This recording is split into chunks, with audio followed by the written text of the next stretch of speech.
The Spirit International Amateur Golf Championship has quickly become a premier event for the top-ranked amateur golfers from around the world.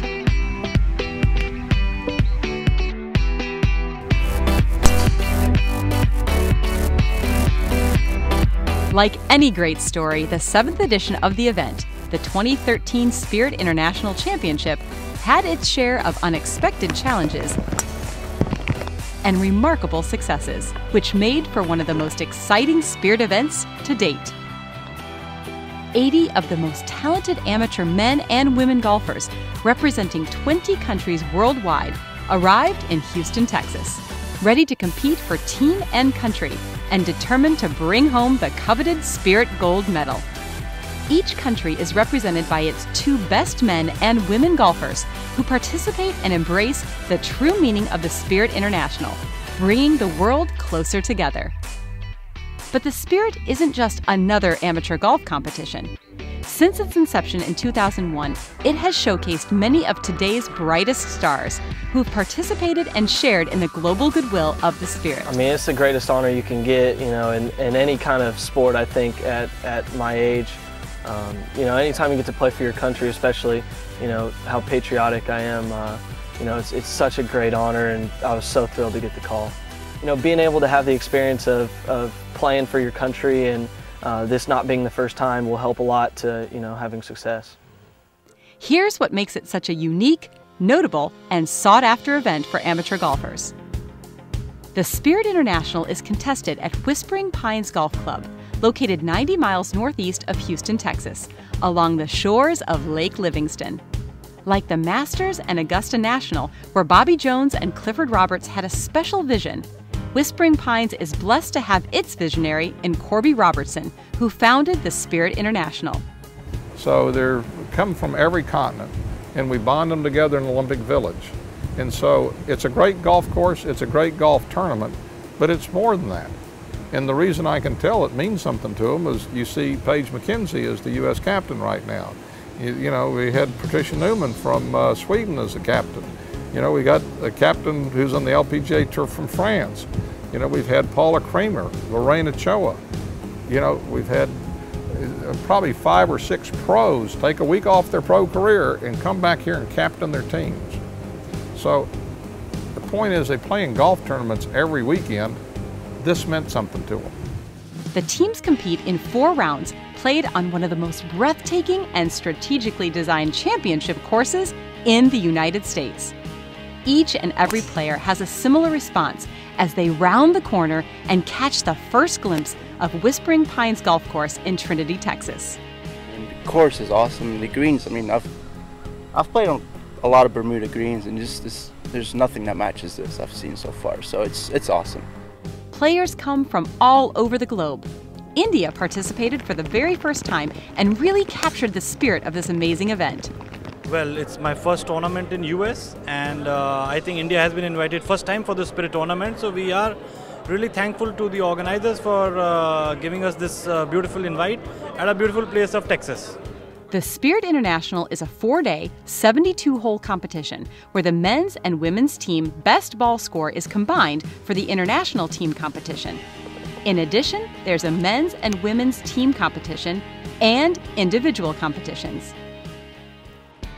In the evenings, the players share an international experience at adjacent Camp Olympia, the vision of Whispering Pines founder Corby Robertson and his colleague Chris Gilbert.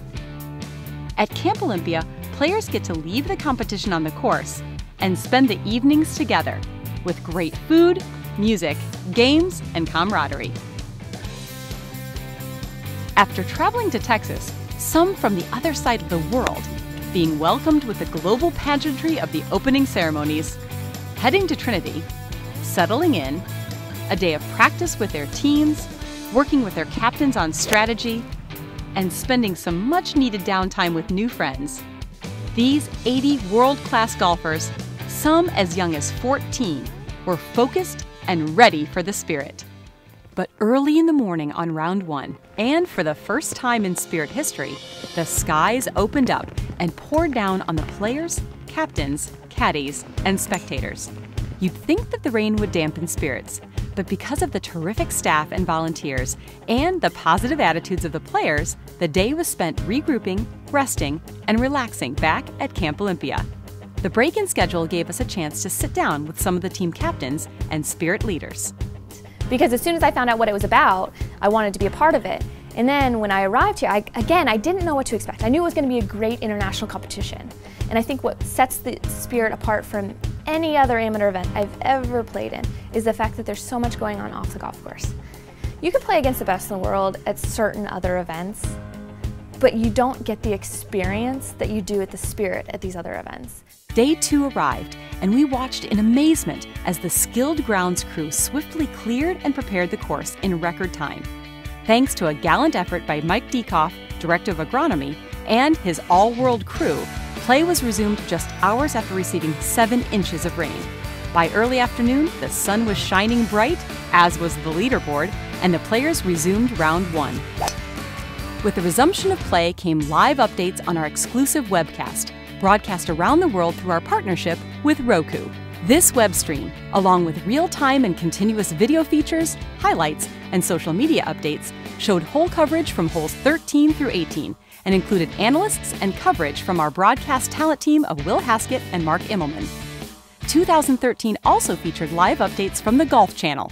With respect to the experience for you, you cover all of the top amateur events, many of the top collegiate events. What has this experience been like with all these nations coming together? You know, Gary, it's absolutely a phenomenal experience. This is the 7th playing of the Spirit. It goes back to 2001, my first trip here to Whispering Pines in Trinity, Texas. And, you know, you expect big things, you hear big things, and they have met all those expectations.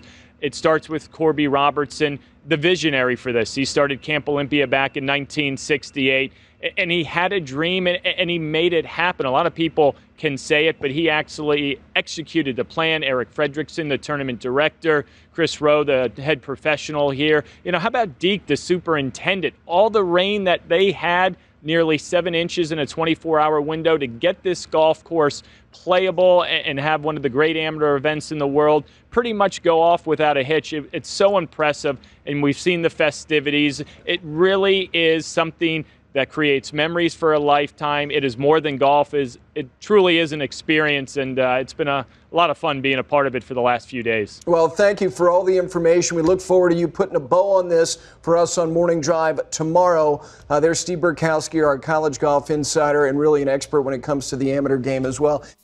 Entering into the final round, the USA team, consisting of college stars Allie McDonald and Ashlyn Ramsey, along with U.S. Public Links champion Jordan Niebruegge and U.S. Junior champion Scotty Scheffler, held a slim 2-stroke lead over a very talented Malaysian team and a 4-stroke lead over the French team, led by Julien Brune, who had won a professional event in Europe last season.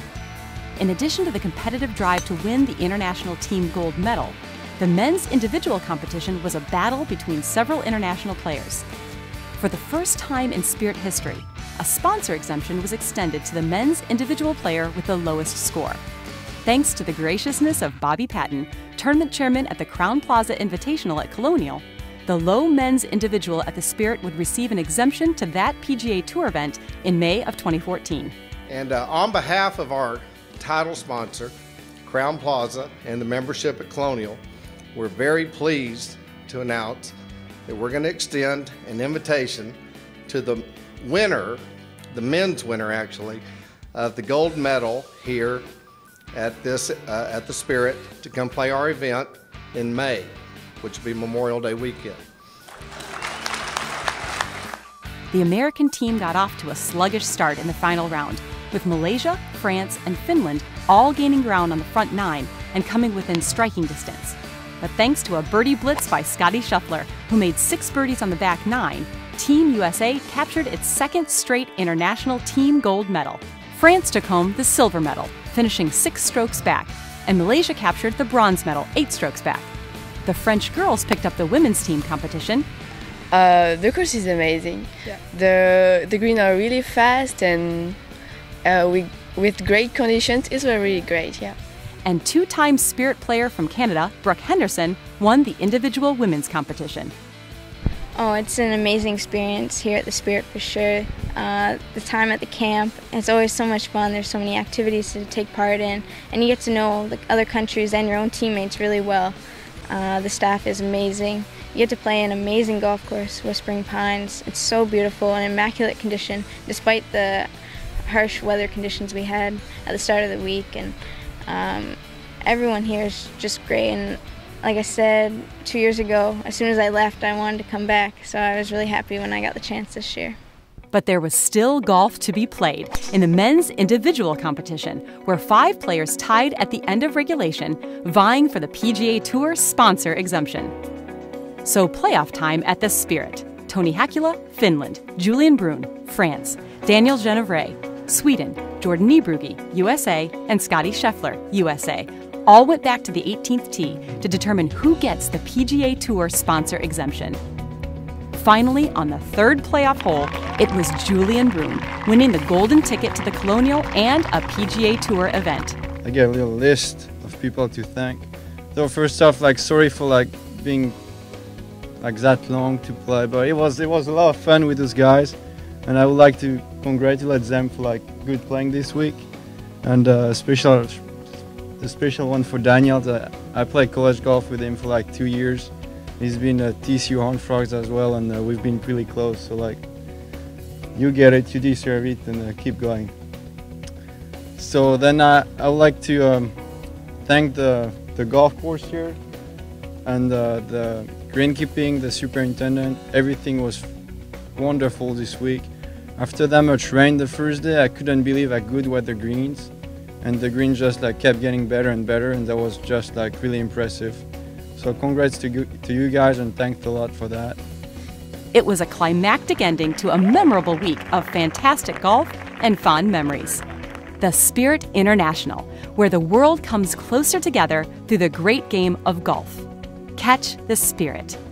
Complete results, scores, highlights, and videos can be found at thespiritgolf.com and at the Spirit blog, thespiritblog.com, where you can stay up to date on all of the latest news and information as we reflect on 2013's exciting competition and look forward to the Spirit International Championship of 2015.